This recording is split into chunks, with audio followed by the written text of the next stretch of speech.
Exmormonology, the Irreverent Sessions. Episode 1. Bonus episode 1. Yeah, why not? Okay. Okay, hey everybody, I'm Amy Logan. If you are subscribing to this podcast and you listened to last week's episode, you know that these are going to become kind of a thing we do. We're thinking a couple times a month. So I'm Amy Logan, and my fiancé is James Rodheimer. Hello. And he is the guy that makes me sound good, produces the podcast, and does all that kind of stuff. So we have a fun relationship where we're laughing most of the time. And we get into debates when we're driving around and we talk about everything. And we often have joked over the years that we should start our own podcast where it's literally just us. Now, I might be building us up, but we have some funny stories. And so we thought as we're drinking wine or whiskey, depending on the week, that we could just start sharing some of them. And it's just kind of me letting my hair down a little bit. As you have listened to Exmormonology, you know, I'm a life coach and I help you out. But you know what? Sometimes you just got to let your hair down. So that's what's going to go on here. And I grew up being a very reverent girl, you know, doing all the things, checking all the boxes, being very kind and polite all the time. And you know what? Sometimes you just need to be a little irreverent. I think we were both rule keepers growing up. Yeah. Probably because like God had a big handbook, like a big book that you were going to have to see like the bad choices you made in life. Yeah. So I think what a lot of people don't know is that we knew each other back. I moved into your ward when I was 14. Yeah. And so I was 11. Yeah, and I was 14. So that was a little weird. Well, we knew each other. We didn't. That's true. And what's really fun is that your stepdad actually had gone out with my mom before he met your mom. And so I knew him. We have a little history, so to speak. And then I went on my mission when I was 19, and when I got back, you were gone. You basically off to college. You had left, yeah. So we had our chance, but you were still a little too young. I mean, even when I was 19, you were 16, so just barely 16. Yeah. And what we found out is I think we did go on one date. Yeah, he doesn't remember that, but he was in my book. You guys, okay, so when I went to youth conference, actually we were both at the same youth conference. This is why our story is so fun. Yeah, right. 1984. 1984. Right. We went to youth conference, our California stake, Huntington Beach North stake. We would go every other year to BYU for a youth conference. It was so much fun. So this was my first. I was 14. You had to be 14. This will be part of our segment that we're going to keep doing every so often. The 80s, when the church was true. Yes, the 80s when the church was true, because you couldn't look shit up online. Yeah. That's when things were good. I mean, they had road shows. They don't have that anymore. You can't do that. It's just not true anymore. It's not true anymore. No. Just, no road shows equals not, the church is not true. Do it now when it's good. Okay, before we get too deep into that kind of stuff, I want to say I wanted to have like a wine review. This is what started it. I am by no means a wine expert. Like, I don't know all the proper words. I don't know the proper, it's like, when you leave and like, even just standing at Starbucks and looking at the menu when you have never ordered coffee before is very intimidating. So then the wine is like extra intimidating. So I thought it'd just be fun we opened a bottle of wine tonight, and I want to tell you what it is. We'll tell you our opinion of it. And we may be a little tipsy. Hopefully. We're getting there anyway. We're only halfway through this, so. Not even halfway, so Yeah, we'll get there. Do you want me to read it? Yeah, tell us what it is. Hold on. I've got old man glasses on. Get those readers on, babe. Okay. This is Paso Creek Cabernet Sauvignon. It's from Paso Robles, which is a really great part of California. It's not all the way up in Napa. It's halfway. It's like down. It's one of my favorite middle. places. Yeah, that's a great place to go. So this is a cab. So he read the whole thing. I just say cab because I can never say Sauvignon. Cabernet Sauvignon. That's the other thing. You get intimidated by all the words. So this is a red wine. Right. And it's a cab. And it's a 2017. And I think we paid $15 or $16 for it to give you the price range. Yeah. And it's good. I'm liking it. What do you think of it? It's okay. It's okay. It's not my favorite, Okay. but I like things a little. Let's start back on our drinking history. How's that? Okay. So I left the church in 2000. I had an aunt who was non-Mormon, so she'd give me wine or tequila or something. She taught me a lot of stuff. And then I had another aunt who did the same thing. And then roughly about, I don't know, 2009, 10, somewhere in there. Yeah, when we started. Yeah, I took Amy up to... Oh, this is my first tipsy story. yeah, I'll just start it. Where did you can take me? You start with that. Now I can't think of the name of the place. What is it? The Hitching Post. Well, I know the name of the place, Oh. Hitching Post, but I'm trying to remember. It's Buellton. Oh. So if you go up the California coast from LA, past Santa Barbara, I believe, and then you head up in towards Solvang, the off-ramp to Solvang, there's a place called Buellton. That's the town right in the off-ramp. And so there is a movie called Sideways. Little indie film. And it spends a lot of time in Buellton at the Hitching Post, which is a restaurant that's there. Mm-hmm. And so... They have the best steaks ever. Yeah, pretty good.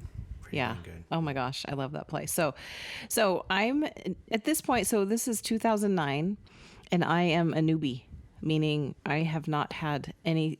I had a few drinks, but nothing to get. Oh yeah, pour me some more. Nothing to have gotten me tipsy. And so we went to this place, and we were sitting at the bar, and I think we'd ordered a bottle of Riesling. Yes. Which is like a white, sweeter wine. It's a good starter wine. A good starter wine. Yeah, it's too sweet for me now. I don't really like sweet drinks. Kind of a dessert wine, I guess. Is it? Maybe. Let's just say it did the job. Yeah. It's good. I don't know how many I probably had 2 or 3 glasses, and like I said, I was pretty much a lightweight. And we're sitting in this place, and we're just talking and having a good time. And I don't know, after a few hours, I got up to go to the bathroom. And it was the first time I had experienced what it was like to be full on tipsy. And I didn't know it yet. Like, I'd probably just gotten more chatty. When I drink, I get chattier. And I'm not too chatty just in general. I'm usually kind of a quiet person. So when I drink, I get a little more chatty. And I got up to go to the bathroom. And it's funny because in this bathroom, they have like hospital curtains. They looked better than hospital curtains, but between the toilets in the women's restroom. So I remember getting up and walking to the bathroom and having to like put my hand on a wall. And I was like, what is happening to me? What is this feeling? Because I didn't know what it was. And of course, I'm trying to do my business in the bathroom, and the wall. The reason I tell you about the curtains in between the bathrooms is because you couldn't really put your hands up to steady yourself because you had these flowy curtains in between. So I just remember laughing at myself, but also realizing I've never experienced this before, this feeling of tipsy. Now, I was also 39 years old. So there's this weird feeling, and I don't know if you experienced this, but like being that old and having no experience around drinking and the feelings that happen from it. You just feel very young, like not young, like underage. Like you were talking about something the other day about 88 lines about 44 women. Janine had a nightclub walk that made grown men feel underage. Yeah, you feel underage when you leave the church because like... this is the real world, and here it's like that's wine. I don't even know what to do with this. Yeah, I didn't feel adult. Now, and I'm going to preface this with, you don't have to ever drink. Like, drinking isn't a thing that you have to do to check off the list of things to do. But I wanted to drink. I wanted to experience that, so I did. So I remember feeling I just didn't know anything. I felt very young in that regard, where a lot of the peers and people you were introducing me to, I just didn't have the vocabulary. I felt like I didn't know what to say around topics of alcohol, or like I still don't know the proper things to say about wine except, ooh, I like that. Right. Let me ask you this. What was your history with alcohol before that? Like, was there any alcohol in your family? Because I have that. Not really. My dad was never a member, and his side of the family drank. But, when you're But you weren't around it. No, only a few times a year, like Christmas or Thanksgiving or something like that. Then I'd be around it. And I don't remember it being a big deal. I just remember thinking, oh, you're not supposed to drink. Right. And my aunts and uncles, and they would all be drinking. And I don't have, like, What did you think of them while they were drinking? If you saw them drinking, what went through your head as a kid? So I should just back up. My parents Okay. were divorced. Okay. So that's why I'm saying, like, I only saw my dad a few times a year, and, you know, his side of the family drank. So my side of the family, and my mom was remarried, and he was a member, all that stuff. So there was no alcohol in our house ever. I was just kind of uncomfortable around that side of the family for a lot of the time, just because I didn't know them very well. But I never felt unsafe. I never felt. Did it was you just ever? like, oh, they're doing that, whatever. So how old were you in that time period? 12, 13, 14. Okay, so do you feel your Mormon judgment hit them at all in your head? Like were you judging them because of the whole alcohol thing? I don't really remember that. I don't remember, which I'm surprised, because I was a very judgy Mormon, but I don't remember. It was my dad. I love my dad. I didn't think anything. I don't know. What was your experience with your family? Well, we didn't join the church till I was 8. So all of my family drank, except for my mom. My mom would have wine once in a while. That's about all I remember with that. But my grandfather would have his bourbon, I believe it was. And he was very low-key drinker, just very classy, just kick back in a chair and have his bourbon and he had some ice in there. And then, that's what I remember as a kid. I used to go down there and go to the beach a lot from his house. And so he went to work one time, and I saw his liquor cabinet. And I was, obviously curious. I was 9, 10. And I was like, wow, it looks good. And it looks pretty, right? And the fun thing about it is, at that age, I loved the names of things. Like brandy sounded good. And scotch, of course, you thought butterscotch or whatever. And it looked good, and it looked like he enjoyed it, and he would like sip it slowly. This was like something almost cherished. Yeah. And so I remember opening the thing and then like tipping it slightly to where I could put my tongue right where it would meet. I didn't pour myself a glass because I didn't know if he was coming home, and I doubt he would have gotten mad at me or anything, but I was truly, it could have just, like, what's the word I'm looking for? Oh, the wine's kicked in. I can feel it. Yeah. Like, it's almost like if every kid had a taste of it, they'd go, ooh, yeah. And that's what happened is I was like, this isn't especially liquor. This is not scotch, butterscotch. This is awful. And, I never really had a need for it. But then the rest of my life, when I was around my aunts and uncles, I had a couple aunts and uncles who were a little more lively with alcohol than others. And then when we joined the church, man, all hell broke loose between my mom and a couple of her siblings, and her mom too, because her mom had been Mormon and left the church angrily. Like there was some bad shit that went down. I can say shit, right? You can say shit. Okay. Anyway, so there was this bad history in our family, and the alcohol just made it come alive. Not with everybody, but some people. But wouldn't you say that that's what alcohol does? It kind of amplifies what is there. So, like, there's like angry drunks, there's silly drunks, there's and drunk. That's probably an extreme word. I just get chatty. You get really silly. I rarely get drunk. Yeah. Like, I've been drunk maybe 3 times in my here. life, and I intended on getting drunk. Tipsy is a different thing. Tipsy's fun. Tipsy's and even when I'm drunk, I don't get angry. I do think it does amplify something inside you. And so what's funny to me is when people say that alcohol is the issue. Alcohol just amplifies whatever the issue is inside you. That's how I feel. And I think that's true with probably just about any drug of any kind. I want to back up a minute, though, because I always say 39s when I had my first drink, which I still stick to that. But when I was, let's see, how old was I? 10 or 11? Oh, the truth comes out. Well, this is weird. This was the first peer pressure I ever experienced. I was at my next door neighbor. We were best friends. Like, we had non-member. We had our own private club. It was called Top Secret Stuff, and we made little badges, and we were just good friends. But she was 2 years older than me. That is so Mormon. Well, she wasn't. I don't Top secret stuff, badges. Like, you can't come in We here. didn't have secret handshakes, though. We didn't have robes we wore. Here we go. Okay. See, I'll find out about that next year. Yeah, I'm not ready to tell you the secret things we did. That's okay. No, it was just fun.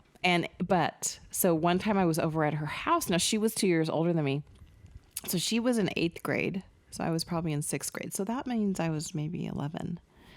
Anyway, they were getting ready to go to like a school dance. And all of a sudden, so she had other girlfriends that came over, and she had a little like nightstand that had fabric over it. And all of a sudden they were pulling beer out, and someone had some liquor. And I was so caught off guard because that's like that's just nothing. That was never in my radar. I knew her family drank. They had a liquor cabinet downstairs, but you know, I didn't think too much of it. And she's like, just taste it, just have some. And I must have had like half of a shot because they put something in a shot glass, if I remember. And I remember, no, they're like, it's just taste it. And I did, because here's all these cool 8th graders. It did. And I took the drink. And I just sat there, and I could tell my cheeks were flushed, kind of like they are right now with the wine. My cheeks flushed. And I drank it, and then I quickly went home because I'm such the good girl, my guilt kicked in, and I knew I wasn't supposed to be doing that. And I ran home just next door, and my mom was bathing my younger brother, so he was 8 years younger than me, so whatever that makes him at the time. And I just remember staring at her. I'm like, I'm home. And then I thought for sure she was just going to know immediately that I had done something wrong, you know, because I had this guilty conscious. Go brush your teeth. Well, I didn't even think to do that. Anyway, that was my first taste of liquor, but it wasn't like, you know, I don't. Some of your stories I've noticed, especially on the other side of this podcast, where you talked about Lordy, Jack is 40, anything like that. It seems like you would sin in your mind. You would sin and then run home. I just picture you. Well, I just picture you like, it's like, oh crap, I did it again. I got to go home now and pray. It's like, I almost picture like, because I've been to your house, that house. Well, that's our safety zone, right? In Huntington, yeah. At least for me, it was. And I've been to that house, and I just now have to picture, like, I never have been in your room, or I don't think I've even been upstairs. I don't know. I don't remember you being up there. Your stepdad invited me over a few times, and we'll get to that in another story. We have a lot of stories. Yeah, a lot of stories. Anyway, but I just pictured like this place where you knelt down every time you prayed. I don't remember. You know, that's interesting you say that, because I don't remember praying about that.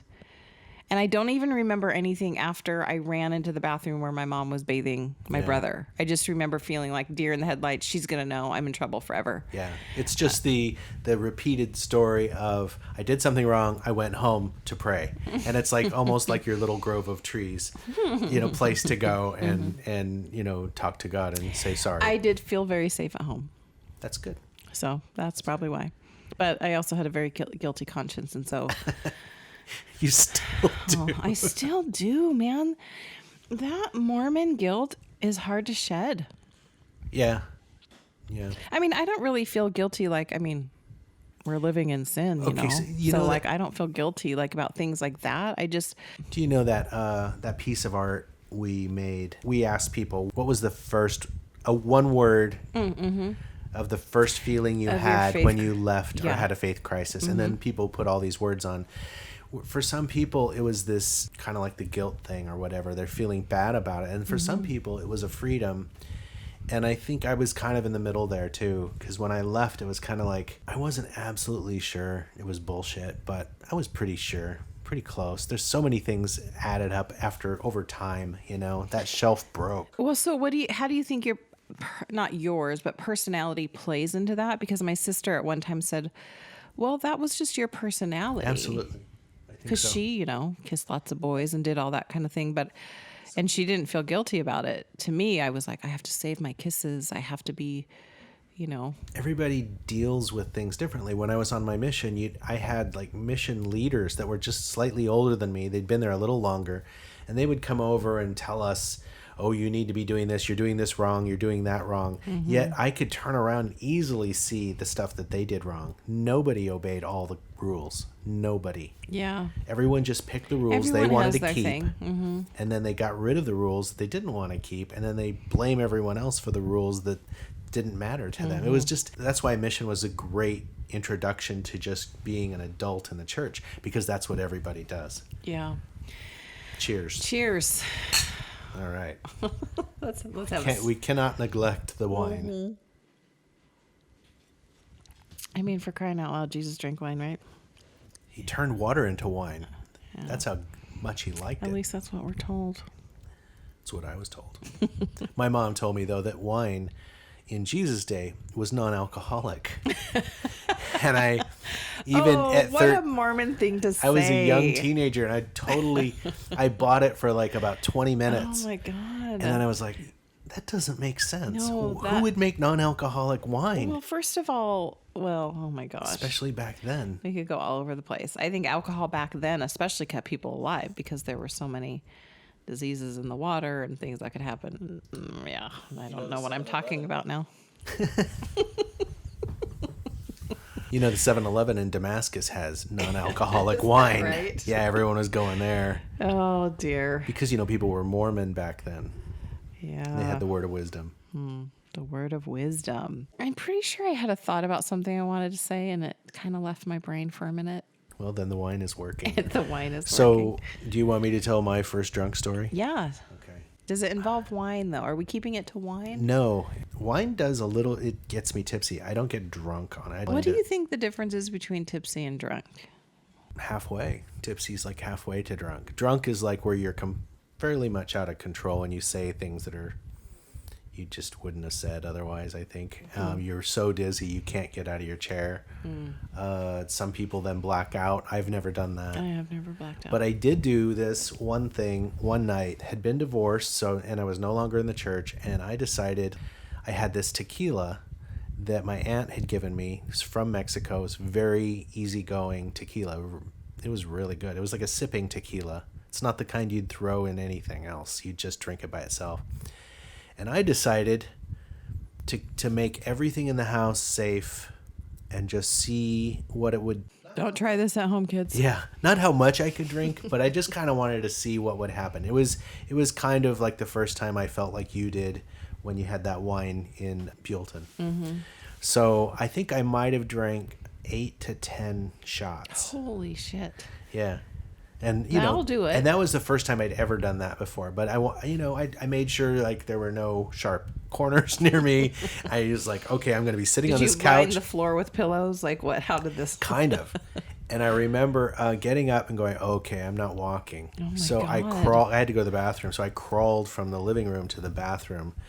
And I thought, okay, that's good. I'm not doing any more than that. I don't need to. It was an experiment. Over how many hours did you drink that much? 2? Yeah, that's Less a than lot. 2. That's a lot. But I had a movie playing and I was sitting on a couch. And I thought, okay, worst comes to worst, I will just stay here on this couch. It was about as safe as it could possibly be. I know a lot of people talk about alcohol and they say, oh, alcohol's the worst thing in the world. And, it can be. But it really depends on the person and the abuse of the alcohol. Yeah, let's talk about that for a second because I think this is a fascinating point to make because when you're in the church and you leave the church and the rules are gone, mm-hmm. I kind of call it the pendulum. When is that, by the way? What do you mean? You just talked in one of your podcasts. You talked about the what do you call it? He listens to my podcast because he edits it. I do listen to your podcast more than anyone else. I just got my NPR voice. Sweaty balls. No, you talked about how long-lasting the effects of the church are. Yeah. What did you call that? The residual effect. The residual effect, yeah. So... are you calling me on my shit? What's that? Are you calling me on my shit? What's going on No, absolutely. But you just said as soon as the rules are kind of gone. Mm-hmm. The rules aren't gone for a long time. I've been out for 20 years, and I still, certain things will just kind of trigger in my head. And I'm like, oh, yeah, that reminds me of that. Isn't it weird? It doesn't really affect me negatively. It's almost kind of like, haha, remember that? Remember when? Remember when we used to do that? That was silly. Anyway, go back to your story. Sorry. Well, I just think, I know that was for me, and I call that my free-falling years because I was just like, wee! And you test your limits because you can. And I have to say, I didn't have the guilt that I had being a Mormon, because I was like, well, this is a dumb rule. I can drink now. And so I call it the pendulum, because I think a lot of us, and I obviously am not speaking for everyone, but you swing way to the other end, right? So anything goes kind of thing. A lot of people do that. A lot of people do that. Not everybody, but a lot of people do. And then maybe you're over drinking. Maybe you're having sex with lots of people. Maybe you are, I don't know, what are some other things that you've kind of repressed because it's never been allowed. So you just have never done it. And then you kind of come back to center a little bit. I don't know. Speaking of personality, I think that's definitely a personality thing. So people who have very extreme personality, they go really far into this or that. Mm-hmm. I know someone in particular close to me that she would just go from way over here and then, then came way back and then went into religion and went way the other direction. Mm-hmm. Like Mormons look at her and think she's nuts. She's extreme, right? That's extreme, right? And that's her personality, though, is that she really goes all in. Yeah. Well, I think what happens is developmentally, when a lot of people are experimenting with whether it's sex and drugs and rock and roll, so to speak, happens in your, teenage years into your young adulthood. So I don't want to say your growth is stunted, because I for sure don't think you need to have, drugs and alcohol as a part of your life. No. But I do think when you open that door, and kind of going back to what we talked about at the very beginning, feeling very like you just don't know anything about those types of experiences. So you do kind of go over the edge. So like with you don't have to correct your speaking. You've had some wine. I'm trying to speak correctly. As long as I'm not slurring yet. I think I'm okay. I'll try not to edit the ums out. But I know for me, I did drink more. Like I just don't drink as much now. Mostly because I think it's harder the older you get. I hate feeling like shit the next day. So I've kind of like come back with, as far as alcohol goes, and I'm just like, I just don't want to feel, because I mean, let's face it, alcohol is a poison, right? Like alcohol. That was a Freudian slip. I just don't want to feel, is what you said. Oh. That's pretty much why most... That's why a lot of people I was going to drink. ask you, why do you think people... Like remember what you told me this, you said when you were a kid, you go, I don't understand when people drink. It's like you're only thirsty for so long. Shh, don't tell that story. Really? I'm just kidding. No. Okay. Let me tell the story. Hilarious. Okay. Let's just pause. Yeah, go ahead. So when I was part of a book club with my Mormon friends, actually dear friends, still, well, some of them are friends to this day. Still kind of dear friends, I think. Some have like unfollowed me in social media, but whatever. Casualties but of I was war. part of an amazing book club. What'd you say? I said casualties of war. Oh man. Let's not shift to sad. We can't be friends anymore. You don't believe exactly the way I do anymore. I don't see you in that temple anymore, so. Oh, sadness. So what happened? So I was part of this book club 10 years. It was an amazing time. We traveled, like it evolved into, it used to be a once a month. There were like 12 of us. So once a month, someone would host it at their house and have dinner for all of us, and we'd read a book. It kind of got more casual as the years would go on, and we'd go traveling. Like we went to Seattle one year for a weekend. We went to San Francisco. It was just an amazing group of women who I do still love to this day. Yay. And? And I remember one time we were up in Park City for a weekend, and we were talking, and we got on the topic of alcohol. Now, this is Amy's Mormon brain, who hadn't ever had a drink, except when I was 11. It's the name of my next book, Amy's Mormon Brain. And we were talking about people who drink, probably very judgingly. And I said, I just don't know why people drink. Like, you can only be so thirsty, and after you're like quenched your thirst, why would you keep drinking? Okay, now my face is blushing, not from the wine, because I'm embarrassed that those words came out of my mouth. Oh, we need a segment called that. I'm embarrassed because those words came out of my mouth. Things I said when I was Mormon. My brother has that t-shirt. Anyway, that's what I mean about the Mormon brain. Like, what an ignorant thing to say. But I didn't know. Like, how would I know? I don't know. I didn't know what alcohol was and did and how it makes you feel. But you had your thoughts about what it did. So did everyone. I mean, so should we talk about your son? Sure. Okay. So What son and what topic? one day we were up in Park City, and I'm trying to think if I shared this. we're having lunch with my daughter and her son, and okay, not your daughter's son, my son and your daughter. yeah, my daughter. There are 4 of us there. My youngest daughter, your youngest son. We're sitting there having lunch, and Amy leans over and she says, "I thought I heard." I swear this was lunch, No, and I thought she said she up. wanted. I thought she wanted a margarita. No. She might have said Diet Coke. What I wanted was tequila in my Diet Coke. Oh, I screwed that up. He screwed that up. So I got her like this margarita thing that they made there, and I brought it back and Called a margarita. Called a margarita. Yeah, this margarita thing they make called a margarita. Yeah, it's weird. By any other name is still a margarita. It's still a margarita. So It came to the table. This Oh. is an important piece of the story. okay. Came to the table. We're at a Mexican restaurant. Kinda. They sit the margarita down in front of me, and now my kids, gosh, how old was 11? he? 11? Yeah, I think that's about right. And my daughter was probably 13 or 12, but she wasn't in the church. Yeah, So she didn't have alcohol was like she probably didn't even cross her mind that. that. No. And I had been drinking in front of your daughter. It wasn't that wasn't a thing, Yeah. but I had never had a drink in front of my kids yet. Right. So they bring me this margarita. I didn't think he'd know that And I'm that was a like- drink. Oh shit. I'm like, well, here we go. I just decided to own it. So it's sitting there. Now I'm the only one drinking, which is never fun. And I should have got one for everyone. at that point, you should have just Here you go, Nathan. No. That's not true. Anyway, so I drink the margarita. So we eat our food. Nothing's said.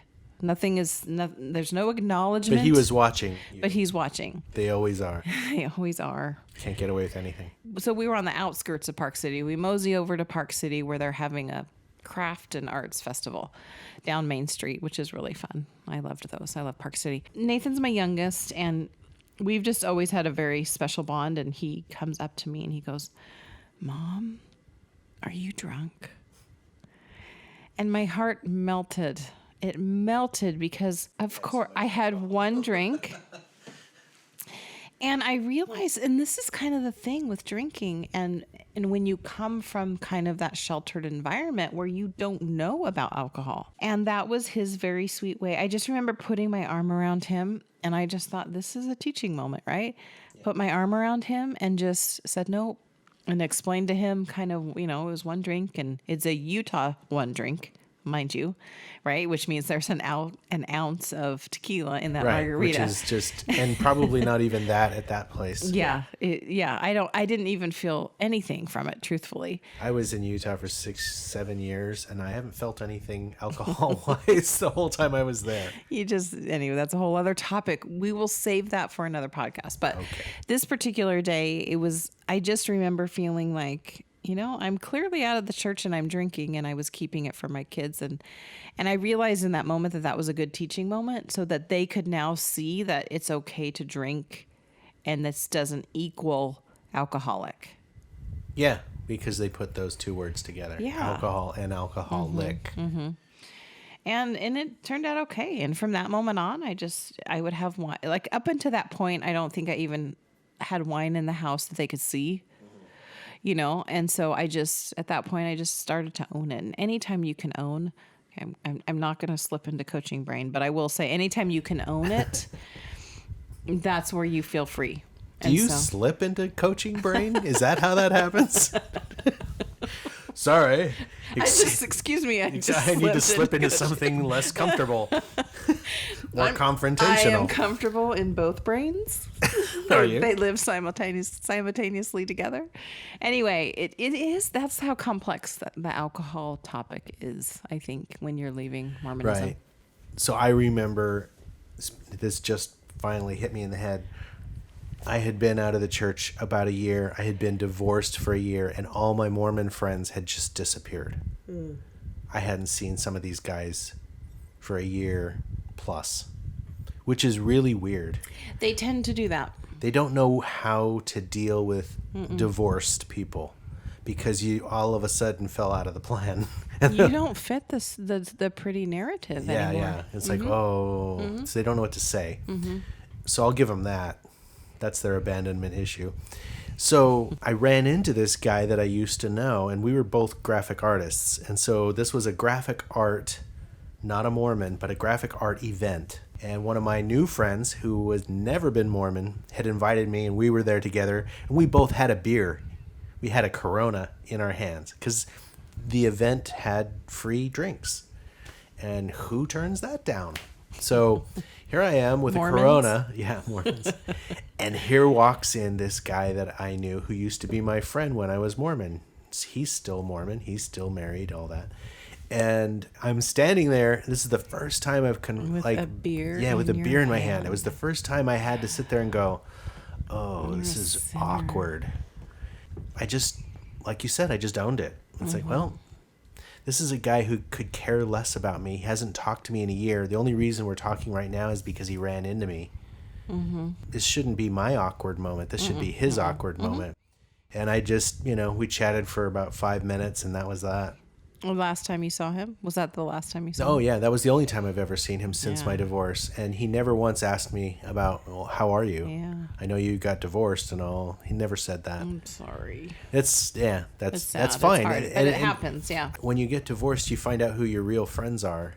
I think the people that I made friends with since then have stuck around, and they're friends because they're real friends, and our friendships are based on, say, similar interests and things like that. And when you're in church, you're just kind of friends because, oh yeah, I sit next to you at the building. It's less. It's like it's situational. I think that's what you start to realize, that the friends you had in your wards were situational. But basically, my point was that I had so many people that I knew and loved, and once you leave and start talking out about it, you're talking about something that they hold very sacred. And so they find it being a threat. That's what I was coming to, that they feel threatened by it, I think, because you're speaking about, which, I guess I get. So I don't know if anyone, who Paul Frank is. I grew up with him in high school. The monkey. He made a monkey t-shirt that you can still find. It's still selling for kids and stuff. My first cell phone cover was Paul Frank's monkey. Yeah. So Paul Frank was a friend of mine, and that's a joke if you know Paul Frank. His tagline is "Paul Frank is your friend." Well, he went to Ocean View, where we both went to high school. Yeah, he went to high school with us, and I was actually a friend of mine in school asked me to come and sing in their band, and so I showed up, and that's how I met Paul Frank, because he was playing guitar in the band, and we were going to play, old Who and fun songs like that, old 60s songs. Paul Frank taught me to play guitar. We were friends for a while. Then he got famous, and I really hadn't seen him since. But one of the last things that was kind of funny to me was that I went to see his band play. Before they went on, this is at a little Chinese restaurant in LA. They were all drinking beer at this table, and I went over to say hi to him. And I was married at the time. My wife was sitting back over there. Still Mormon. Still Mormon, yes. Wait, let me interject here. I mean, still a member of the Church of Jesus Christ of Latter-day Saints. You're not supposed to. Thanks for clarifying, because no one knows what Mormon means. Clearly, that doesn't matter to me because my podcast is called Exmormonology. Okay, you're at this party. I interrupted. That's okay. So I sit down with them. They're all having a beer. He asked me a pitcher of beer. Yeah, they were sharing. And they were just, getting ready to go play on stage. So he says, "Hey, so have a beer with us." And I don't think he knew that I didn't do that. I don't think maybe he did. Yeah, no, that's the thing. We are so defined by the word of wisdom and our Mormon thing that other people are like, "What do you talk? What? Yeah, you don't drink?" Because now if that situation happened right now, that's one of the coolest things anyone can do is say, "Hey, have a beer with us." That's sharing what they have. It's a good thing. So anyway, I didn't, obviously, because I don't drink. And you were a good Mormon I think he was tipsy, so some things were coming out of his mouth that he probably felt, obviously. And one of the funniest things was that he said, "Oh, you Mormons and your Scandinavian wives." Oh. That's hilarious to me to this day, because every time I go to Utah and I see, the good Mormon stock family, it is very white and Scandinavian. Yep. It's kind of like what you were saying a few weeks ago when we got into this whole pandemic thing, and we started months ago. Yeah, we started realizing how many people in our city here in Huntington are kind of, what would you call it? Conservative? Conservative, white, Republican, Christian. Let's put all those Nothing more together. needs to be said. Nothing that more. Sums it up. Yeah. But and I'm not trying to put that down. I'm just trying to say we were not aware of that when we lived here as kids. No, because we were in a bubble within a bubble. Yes. This It's is the a next very, Inception. I mean, shall we take a trip to Europe for a second? We need to talk about wine a little more because this is kind of a wine episode. But it's kind of funny because that's exactly what happens with wine, that you forget where you're going with conversation. So we're right on point. I have to say, I'm going to do a pro-wine sentence. I'm going to say something that's pro-wine. I support this, and I don't know what he's going to say. There's nothing better than having some good friends over, having a fire, which I used to have in my old apartment. I used to live in Jane Russell's old house. Oh my gosh, you guys, we have so many stories. I know. I used to be in Los Angeles, and I used to make films, and I got a chance to live in Jane Russell's house. If you don't know who Jane Russell is, Google her. She was a bombshell of the She was 50s. she was in a movie with Marilyn Monroe called How to Marry a Millionaire. She was the brunette. And I lived in her house. They split the house in half, and I lived on one side and someone else lived on the other. It was so cool. And I had a really big fireplace, and I would invite actors over, good friends. And Friends who were actors. It's not like we sat there and like, hey, Jennifer Aniston. Was she there? Our I don't friends remember in that. the LA scene who were aspiring actors. Those were They're not aspiring actors anymore. A lot of those actors have made it. Mm-hmm. They're making money, and that's good. So they're good friends, and they all liked wine. So I said, let's have wine at my place with a fire, fun. and we would just hang out and talk. And there's something about wine, because wine is, I guess you could say in the old days they used to refer to people as winos, and that that meant you were a drunk.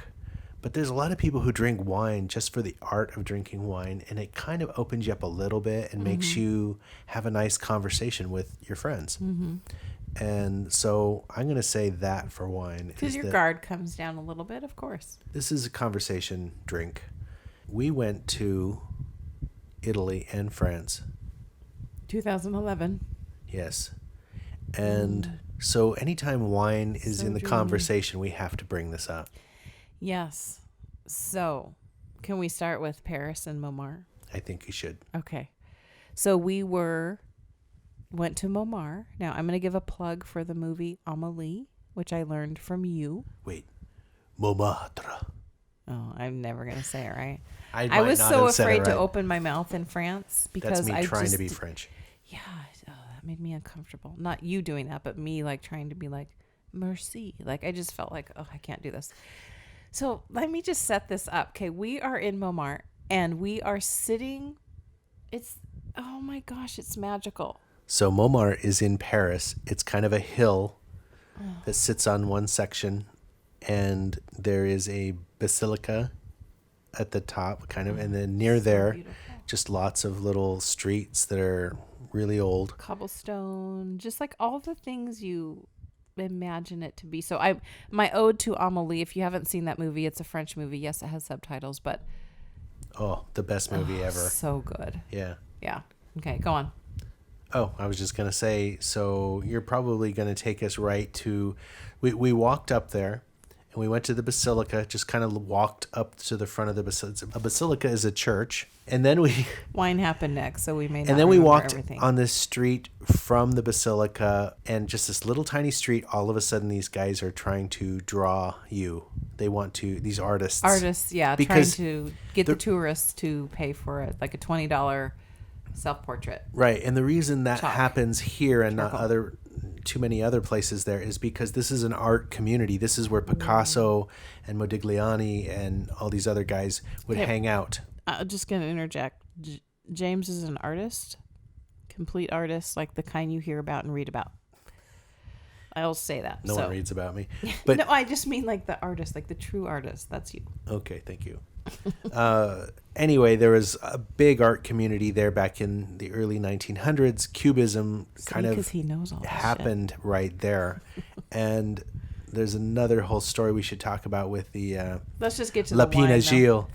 Oh my God. Yeah. Yes. So anyway, This so could we be kept a 2-hour walking. episode. We kept walking down this street, and then this guy stopped us, and he wanted to draw Amy, and so he did. He did, but doesn't look like me. That's but okay. It's still beautiful. It was it's fine. just not me. Yeah, it's someone who looks like he thought you looked. Sure. So then we continued on, and we went to this square. It was like maybe a block away of these little streets, and at the square, there were all these artists just in the artists. square and painting, and it's probably a tourist trap. Doing artist We things. act like it's so cool, and it's like they're like, yeah, this Doesn't is matter. totally It was corporate. cool to us. That's all that matters. So we sat on the side of that, and I'll let Amy In a take restaurant. it from there. Okay. So we're sitting at this Cafe. restaurant, and I'm probably in the same mindset now that I was then, except we'd been drinking for like 3 hours. It's called a wine haze. A wine haze. I love a wine haze. Anyway, we were sitting at this. We'd already gone through the square, and I even bought a piece of art. And now we're sitting at this restaurant, and we order our sandwiches and French fries in France, and which they probably anyway. Blah, blah, blah. Okay. I don't even remember the French fries. Oh, I remember the meal. And anyway, so we're sitting here, and we're sitting outside, and you face the square where all the artists are. And we're just enjoying ourselves. And they bring you house wine or table wine, I think they call it, right? Table wine. And Which is the cheapest thing it's they the have. cheapest thing, and it's so good. Like It's better than what we have it here. is. It is. Like it's just different. So we probably sat at that table for 3 hours drinking wine. Now, what I'm going to say next isn't going to even sound like a true story, because I don't think I could have imagined that this was going to happen. You couldn't have made this up. So we're sitting there, and we're just enjoying, like, as you can tell, we can just, James and I can literally talk for hours on end. We do this every day, all day. Not always with wine. We get nothing done. We get nothing done because we're constantly talking. Because it's like the most important conversation you can ever have, whatever we're talking about. We should have made a podcast like 7 years ago. We should have. We could have. Oh, anyway, so we're sitting there, and we're drinking, and you're kind of there's a walking path. Would you say between where we were sitting and the artist square? Well, the walking path went all the way around the square so that you could see all the artists. And no cars. Like it's just all of this is on foot. Anyway, we're sitting there, and we're definitely, I don't know, what do they call those? What do they call the things that they put? Carafe. Carafe. Thank you. That they put the wine, and they just keep refilling it as you're emptying it. And we're sitting there, and a few hours into this, a wine. Oh, Jesus. It's kicked in and taken over. Oh, God. Okay. A wedding procession goes in front of us. There is a bride and a groom, and and then Cirque du Soleil showed up.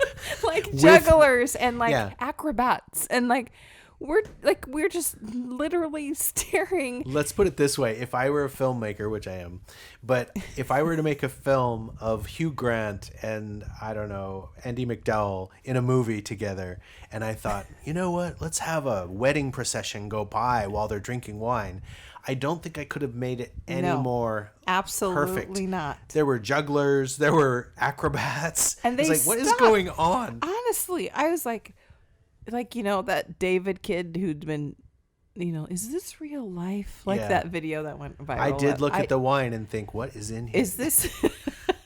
Did we really just drink absinthe? Yeah. Are we really drinking absinthe and now we're making shit up? Like, is this what's happening?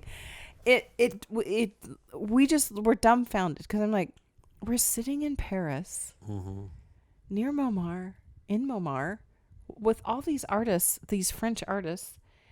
And now you have a fucking wedding brigade that has everything you can, you can't even imagine this happening. It was better than my temple wedding, I have to say. Well, so no offense, but it doesn't take much to get better than a temple wedding. I like that you called it a wedding brigade. Oh, what's it called? I don't know. A wedding? Isn't a brigade? What is that? Procession. Oh, a wedding procession. It doesn't matter. That one was a brigade. Okay, whatever. You know what I mean? It was magical. That's probably a better word. It was just magical. Like our whole trip was literally And magical. it was all blamed on the table wine. Oh my God. It's the cheapest wine too. Like it's just, The best advice I can give you if you're going to go to Europe. wait, can we just have a moment of silence For what? for our pandemic and hoping we can all travel again one day? Yeah, sure. Cheers. Cheers. All right. Cheers There to you our go. Europe trip. That was amazing. Best advice I can give you if you're going to Europe for the first time, because otherwise you already know. Someone was cutting my hair as I was leaving right before I left to Europe with Amy. And she said, "Oh, you're going to Italy and Europe." Wait, you haven't been to Europe with anyone else, so it better be with me. I know, this is radio. I have to explain everything. I'm getting my hair cut, and this woman says, "Oh, you're going to Italy and France." She goes, "Eat everything you can get inside you. Everything, just every bit of food. It's eat worth it the 10 all." pounds. Yes. She that goes, you're "Don't gonna worry gain. about gaining weight. Don't Eat worry it. about whatever, Put what it people in your think of you." belly. She goes, "You will not get that when you come home." No. And that was It absolutely basically true. ruined food forever. Food, everything. Wine, yeah. everything. I remember thinking, well, I don't really like pastries. So we were in France for a week. And it wasn't until the last day that I finally said, "Okay, I'll have." We were in Lyon, and I said, "I'll have some pastries." I might as well have a tart. I think that's what you said. Yeah, why not? Because I want to say that I did. It was so good that I think I ate 6 or 7 more just because I knew I wasn't going to have the Probably chance. in that day, because we weren't in Paris very long. No. Or in France, I should say. Yeah. That's Yeah, how I was with gelato. The tart. Yeah, the gelato. Oh, it doesn't matter what, anything edible. The pizza, the pasta, the everything, the wine, it's just all better. Yeah. Unfortunately, we don't really have that here. All right, I think that's a good note to end on. Because it's just, That's a funny wine word. Note? Note. You're right. I didn't even mean for that to happen. Which is basically when I'm funny. When I'm funny, I'm not trying to be funny and it just comes out funny. So we'll end on that note. But you are funny. You've told me several times. I tell you every day, God damn it, I'm funny. Oh, we better stop too before I can feel it. Okay. Cheers. One last cheers. One last time. Okay, you guys. This was Thanks fun. for joining us on this. Wait, you have to drink. You can't cheers. Oh, you're right. Do it again. Click, click. Wait, twice. Just so you know, if you cheers and you don't drink Oh, and immediately. Yeah, we did finish We the went bottle. through the whole bottle. If you cheers and tip glasses to one another, and this is coming from my Italian heritage, you have to drink immediately. Like, cheers, drink. Otherwise, But there's it's bad that luck. other thing where you bounce it off the table, too. Yeah, So I only that's learned that British. in whatever we were just watching lately. I didn't know that. Yeah. So anyway, but that's just That's how you cheers learn. and take a drink. It's like So a that's sealing the cheers. That's our red wine episode. It was good. I think we can come back and do a white wine if you want to. Yes. It's okay. I'm not a huge white wine, but when it's a really hot summer day. I love white wine. I was a red wine drinker I was very faithful to red wine for a long time. And then red wine's funny because sometimes it can...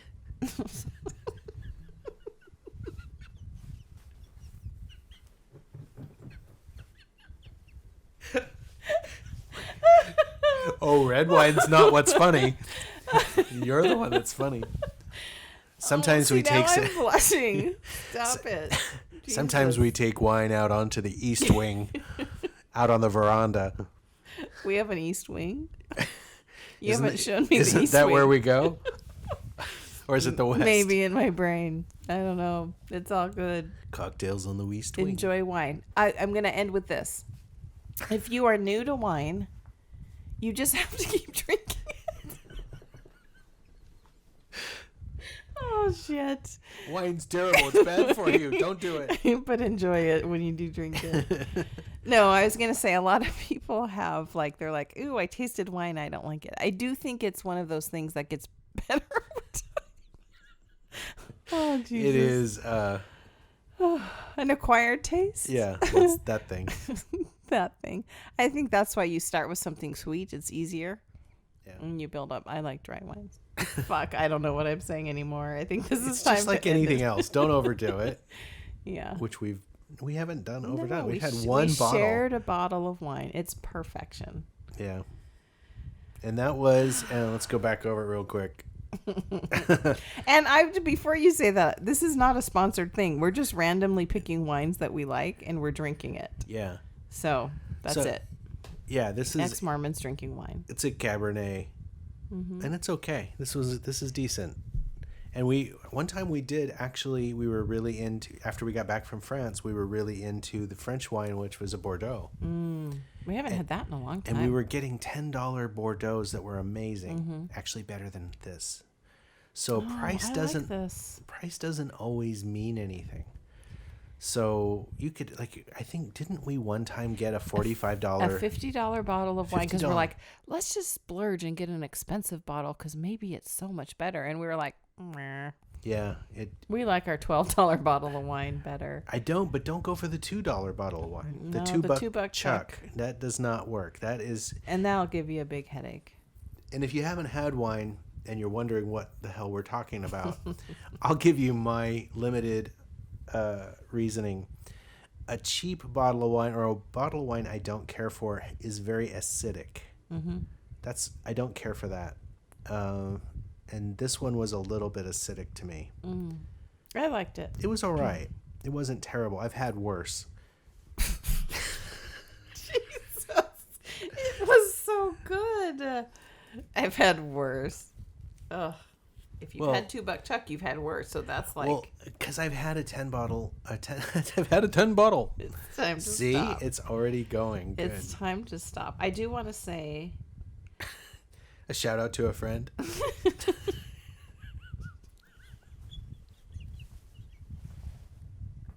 Why? Stop touching the bottle.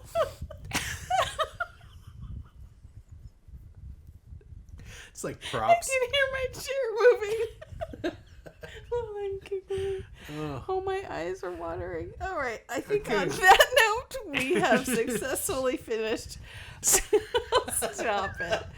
We have reached the end of our first Exmormonology Irreverent session. We'll be back another time when we feel like drinking and talking about whatever alcohol we have in front of us. And we'll share it with you. Until then, Jim, do you have any parting words? Joe.